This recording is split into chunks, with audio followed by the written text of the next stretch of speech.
Hello and welcome to my channel. Today called for celebration as we've reached over 400 subscribers, and to do that I'm going to show you some of the vintage kits I have in my collection. Starting with Encounter with Yoda on Dagobah. I believe this is the re-release version from 1995, although the original came out in the early 80s. This still uses the same moulds, which explains why the figures look so static. The box cover shows us some examples of this kit assembled and painted, and according to the write-up it consists of 29 parts and requires a skill level of 2. Now I don't know if that's 2 out of 100 or 2 out of 3. On the rear we have the box number, which is 446, so it could have had a fairly small run of about 500 or 1000 kits.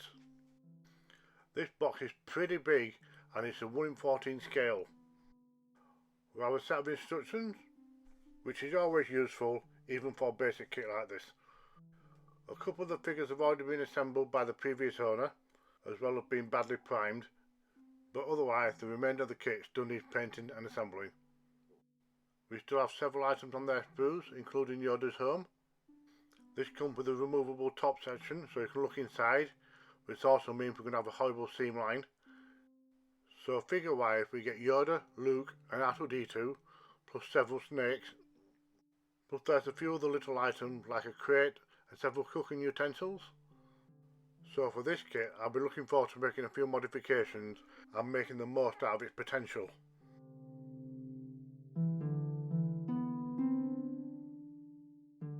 Next up, who doesn't like a nice pair of birds?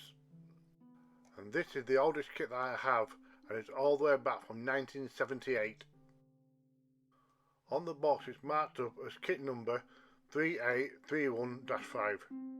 I think the biggest problem I'm going to find with this kit is trying to paint it up as accurately as possible and not make it look like a model kit. So here we have the colour guide, as well as some facts about the blue tits. Also inside we have the unopened original bag. I'm going to keep it unopened for now, but you can see through it and see the detail on the birds. These are full size and also come with a stand. Even though this looks like a bit of a nightmare to paint, it should look pretty amazing once finished. Next up we're going to visit one of the best science fiction movies ever made, The Planet of the Apes. This is model number 6803. And it's a snap together kit, so it should be fairly simple to assemble. And it's also a good size at a 1 in 12 scale. On the rear of the box are the other characters within this series. Although I'm not showing it off in this video, I also have a Dr. Zaius. This collection was released in the year 2000, and I'm assuming by the design of the figure it's a re-release from an older kit, but I can't find any information on that online. So we have the assembly guide, along with some other examples of kit that are all released. This bag is still sealed, so we're just going to have to look through it for now. We can clearly see Cornelius's head and body, and on the other side we can see the stand, and then when we flip it over again we see this vintage sign from back when humans ruled the planet. Next we're going to pay a visit to Aardman Studios. This kit was released in 1999 and it cost £12.99 to buy. This is Wallace and Gromit on their motorbike and sidecar for their window cleaning business. A while ago on this channel I built up the supplement to this kit, and that features Gromit in his sidecar after it's been converted into a plane. I'll leave a link somewhere so you can view the video. The box itself lists off the list of contents, so let's take a quick look at what's actually inside. Now I believe all the kits within this range are 1 in 12 scale, and we have a bag full of plastic. We can easily see the wheels and the sidecar, but since it's unopened I'm going to leave it that way until I get time to make the video. We have a whole bunch of paint, some glue and a paintbrush. In the sister kit to this, about half the paint worked fine and the glue worked brilliantly. Right, we also have a set of instructions, and they have slightly stuck together after all the years stuck in this little box. But just as long as they're legible, that's all I need. And now for something a little bit different. This is a plaster of Paris kit, and it's aimed at young children.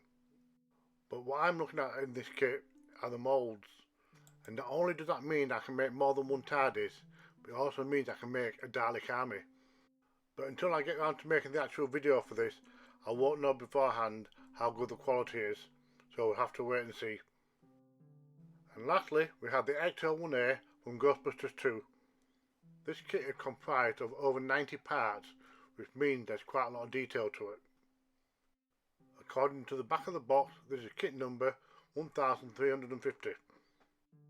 And we have some close-up images of the detail. I have some major issues with this logo, which I'll get onto later.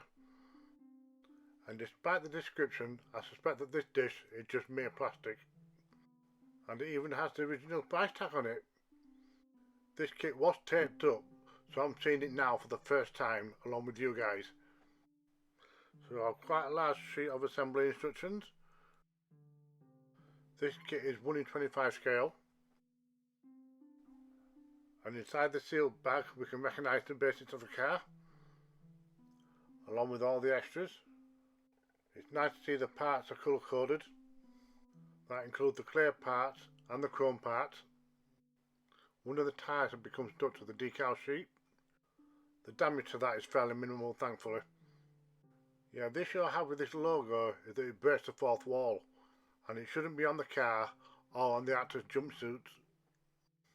The tyres are rubber, which is good, and we also have some transparent red pieces for the brakes. And there you have it, my vintage kit collection. I don't know when I'll get a chance to assemble and paint these, but it will happen, and it will probably happen next year, so keep an eye out for those. Thank you for watching. Don't forget, if I can do it, so can you.